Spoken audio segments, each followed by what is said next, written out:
Una nuova puntata di Amici Amici, bentrovati. Anche oggi in questo breve spazio metteremo in scena un bergamasco e un bresciano alle prese con i loro punti di forza e le loro fragilità.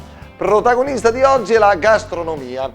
In alto vedete il manzo all'olio, piatto forte di rovato, spesso accompagnato da una gustosa polenta. In basso invece gli scarpinots, gustati dai bergamaschi, ravioli tipici dalla caratteristica forma schiacciata, ripieni di grana padano, uova e pan grattato. Allora interroghiamo bergamaschi e bresciani e buon appetito! Presso e perché, Bergamo e Brescia, che bellezza che ne ha sì.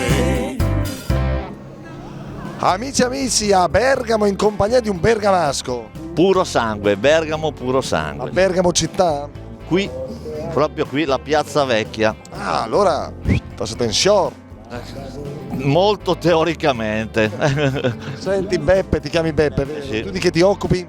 Dunque io ero nell'ambito della stampa, poi ho raggiunto l'età pensionistica, per cui va bene così. Senti, la cucina bresciana un po' la conosci, perché ai bergamaschi facciamo domande su Brescia e viceversa i bresciani sui bergamaschi, su tutto quello che è cultura, tradizione. Conosci un po' la cucina bresciana? La conosco, ma penso che non si differenzia più di tanto dalla nostra. Guarda questa immagine, che cos'è? Ma secondo me potrebbe essere della polenta e della cacciagione marinata. Qui andiamo in realtà in provincia di Brescia, Rovato che è tipico per questo piatto, è il manzo all'olio. Visto, molto famoso nelle zone di Rovato, sì. Famoso anche per le discoteche. Number one a Rovato, aspetta. Ah, e tu che facevi nel bresciano? Conosci il bresciano, le località, le zone? Lo stupidino, facevo lo stupidino. Ah, Bricconcello, venivi a gettare l'amo, a Brescia. Sì, Meglio le donne bresciane o le bergamasche? la donna è donna, in tutto il mondo è donna, non c'è una divisione. Ma c'è rivalità tra Bergamo e Brescia? Ma io so che c'è una rivalità calcistica, ma da un punto di vista sociale non penso. E quest'anno che siamo capitale della cultura, che dobbiamo fare? Dobbiamo ancora di più convergere le nostre possibilità e unirci e andare avanti per un proseguio sempre ottimistico.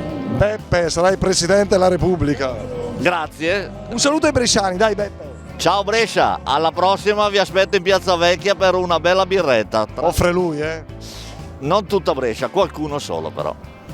Siamo tornati a Brescia sul corso Zanardelli in compagnia del signor. Roberto. Lei signor Roberto è bresciano? Sì, bresciano. Da non molti anni perché è giovane. Abbastanza per essere bresciano. Senta, e io le mostro questa immagine, questo è un piatto tipico bergamasco. Lei saprebbe riconoscerli, sa dirsi come si chiamano? Potrebbero sembrare dei casoncelli? Sì, esatto, sono dei casoncelli che però i bergamaschi chiamano nella loro tradizione gli scarpinots, Perfetto. che sono un po' simili insomma ai nostri casoncelli. Lei che altro di bergamasco sa, conosce, frequenta amici, parenti, la città?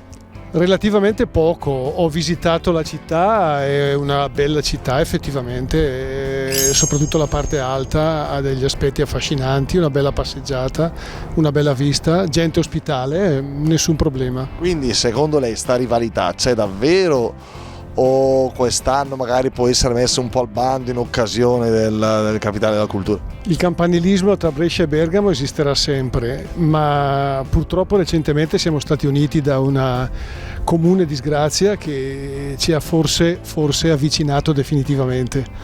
C'è qualcosa che invidia i bergamaschi che loro hanno, i bresciani non hanno o viceversa? Che cosa? Direi di no, ogni città ha le sue peculiarità e tutti e due possiamo godere delle bellezze che ognuna delle nostre città ha. Bravo, il signor Roberto mi piace perché è equilibrato, è pacificatore, culturalmente pronto. Bravo, signor Roberto. Salutiamo allora i bergamaschi, li vogliamo salutare? Buon anno a tutti e buona giornata. Grazie, arrivederci a voi, alla prossima. Presso e perché, Bergamo e Brescia, che bellezza che ne ha sì.